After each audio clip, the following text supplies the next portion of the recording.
গোটা রাজ্য জুড়ে সকাল থেকে একযোগে প্রতিটি পঞ্চায়েত অফিসে পুলিশের হানা জানিয়ে যথারীতি চাঞ্চল্য ছড়িয়ে পড়েছে। দেগঙ্গা থানার অন্তর্গত 13টি গ্রাম পঞ্চায়েতে সকাল 10:30 থেকে একযোগে এই তল্লাশি চলছে। প্রশাসন সূত্রে খবর, সরকারের নির্দেশ মতো প্রতিটি গ্রাম পঞ্চায়েত থেকে ডেট এবং বার্থ সার্টিফিকেট রেজিস্ট্রেশন যে খাতা রয়েছে তা বাজেয়াপ্ত করবে পুলিশ এবং এই ডেট এবং বার্থ সার্টিফিকেটে যদি অসঙ্গতি থেকে থাকে তার বিরুদ্ধে ব্যবস্থা নেওয়া হবে। দেগঙ্গা 1 নম্বর ব্লকের 9টি গ্রাম পঞ্চায়েত ও দেগঙ্গা 2 নম্বর ব্লকের 4টি গ্রাম পঞ্চায়েতে একযোগে এই পুলিশি তল্লাশি চলছে। এ বিষয় নিয়ে হারোয়া 2 নম্বর মণ্ডলের বিজেপির সম্পাদক বিপ্লব দত্ত জানিয়েছেন, এসআইআর এর সময় নাম তুলতে গিয়ে বহু বাংলাদেশিদের বার্থ সার্টিফিকেট বানিয়ে দেওয়া হচ্ছে। তাই এই ঘটনার সঙ্গে যারা জড়িত রয়েছে তাদের বিরুদ্ধে ব্যবস্থা নিতে এই পদক্ষেপ আমাদের সরকারের। Bureau report, UB live news, খবর যখন আমরা তখন।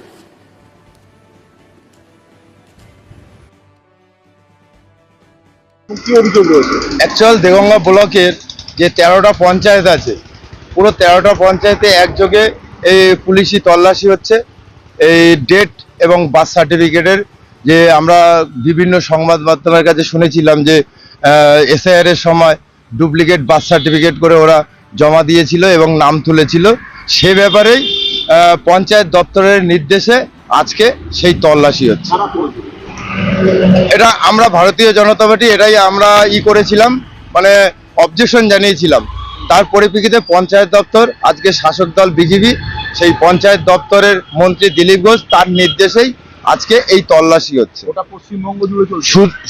গোটা পশ্চিমবঙ্গ জুড়ে হচ্ছে, পঞ্চায়েত, পৌরসভা, সব জায়গায় যেখান থেকে বার্থ সার্টিফিকেট ইস্যু হয় সেখান থেকে এই তল্লাশি হচ্ছে। এই যে তল্লাশি পুলিশ চালাচ্ছে বা পুঙ্খানুপুঙ্খভাবে তদন্ত করছে, পরিশেষে কি হবে? এগুলো সব নিয়ে যাওয়া হবে এবং ওনারা অফিসাররা আছেন, সরকারি অফিসাররা আছেন, তারা এগুলো নিয়ে যাবেন এবং নিয়ে গিয়ে পরীক্ষা নিরীক্ষা করবেন।